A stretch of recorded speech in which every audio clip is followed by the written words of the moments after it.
मत्ती रचित सुसमाचार 23वां अध्याय।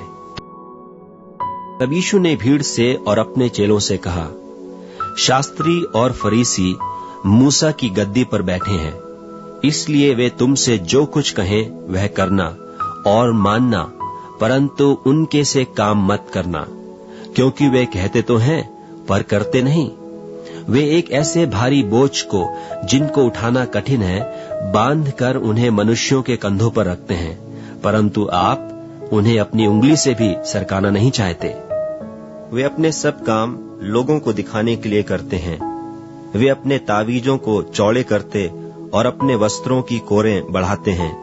जेवनारों में मुख्य मुख्य जगहें और सभा में मुख्य मुख्य आसन और बाजारों में नमस्कार और मनुष्य में रब्बी कहलाना उन्हें भाता है, परंतु तुम रब्बी न कहलाना, क्योंकि तुम्हारा एक ही गुरु है और तुम सब भाई हो। और पृथ्वी पर किसी को अपना पिता न कहना, क्योंकि तुम्हारा एक ही पिता है जो स्वर्ग में है। और स्वामी भी न कहलाना, क्योंकि तुम्हारा एक ही स्वामी है, अर्थात मसीह। जो तुम में बड़ा हो वह तुम्हारा सेवक बने। जो कोई अपने आप को बड़ा बनाएगा वह छोटा किया जाएगा, और जो कोई अपने आप को छोटा बनाएगा वह बड़ा किया जाएगा। हे कपटी शास्त्रियों और फरीसियों, तुम पर हाय, तुम मनुष्यों के विरोध में स्वर्ग के राज का द्वार बंद करते हो। न तो आप ही उसमें प्रवेश करते हो और न उसमें प्रवेश करने वालों को प्रवेश करने देते हो। हे कपटी शास्त्रियों और फरीसियों, तुम पर हाय, तुम एक जन को अपने मत में लाने के लिए सारे जल और थल में फिरते हो, और जब वह मत में आ जाता है तो उसे अपने से दूना नारकी बना देते हो। हे अंधे अगुओ, तुम पर हाय, जो कहते हो कि यदि कोई मंदिर की शपथ खाए तो कुछ नहीं, परंतु यदि कोई मंदिर के सोने की सौगंध खाए तो उससे बंध जाएगा। हे मूर्खों और अंधो, कौन बड़ा है, सोना या वह मंदिर जिससे सोना पवित्र होता है? फिर कहते हो कि यदि कोई वेदी की शपथ खाए तो कुछ नहीं, परंतु जो भेंट उस पर है, यदि कोई उसकी शपथ खाए तो बंध जाएगा। हे अंधो, कौन बड़ा है, भेंट या वेदी जिससे भेंट पवित्र होता है? इसलिए जो वेदी की शपथ खाता है वह उसकी और जो कुछ उस पर है उसकी भी शपथ खाता है, और जो मंदिर की शपथ खाता है वह उसकी और उसमें रहने वाले की भी शपथ खाता है, और जो स्वर्ग की शपथ खाता है वह परमेश्वर के सिंहासन की और उस पर बैठने वाले की भी शपथ खाता है।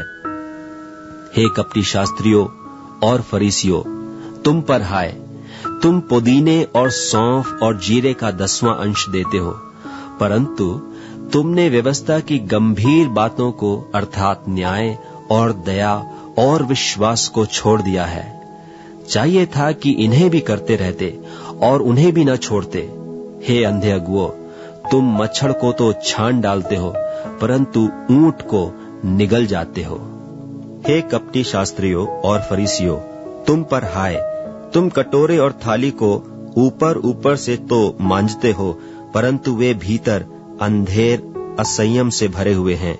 हे अंधे फरीसी, पहले कटोरे और थाली को भीतर से मांज कि वे बाहर से भी स्वच्छ हों। हे कपटी शास्त्रियों और फरीसियों, तुम पर हाय, तुम चूना फिरी हुई कब्रों के समान हो, जो ऊपर से तो सुंदर दिखाई देती हैं, परंतु भीतर मुर्दों की हड्डियों और सब प्रकार की मलिनता से भरी हैं। इसी रीति से तुम भी ऊपर से मनुष्यों को धर्मी दिखाई देते हो, परंतु भीतर कपट और अधर्म से भरे हुए हो। हे कपटी शास्त्रियों और फरीसियों, तुम पर हाय, तुम भविष्यद्वक्ताओं की कब्रें संवारते और धर्मियों की कब्रें बनाते हो, और कहते हो कि यदि हम अपने बाप दादों के दिनों में होते तो भविष्यद्वक्ताओं की हत्या में उनके साझी न होते। इससे तो तुम अपने पर आप ही गवाही देते हो कि तुम भविष्यद्वक्ताओं के घातकों की संतान हो। सो तुम अपने बाप दादों के पाप का घड़ा भर दो।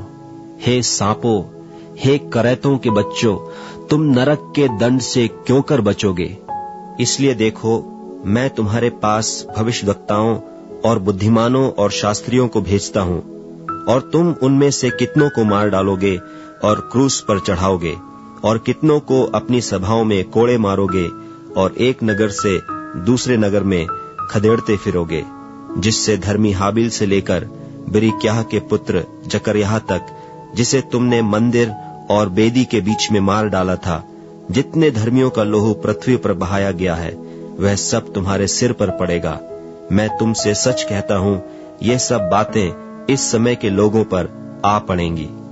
हे यरूशलेम, हे यरूशलेम, तू जो भविष्यद्वक्ताओं को मार डालता है और जो तेरे पास भेजे गए उन्हें पत्थरवाह करता है, कितनी ही बार मैंने चाहा कि जैसे मुर्गी अपने बच्चों को अपने पंखों के नीचे इकट्ठे करती है, वैसे ही मैं भी तेरे बालकों को इकट्ठे कर लूं, परंतु तुमने न चाहा। देखो, तुम्हारा घर तुम्हारे लिए उजाड़ छोड़ा जाता है। क्योंकि मैं तुमसे कहता हूं कि अब से जब तक तुम न कहोगे कि धन्य है वह जो प्रभु के नाम से आता है, तब तक तुम मुझे फिर कभी न देखोगे।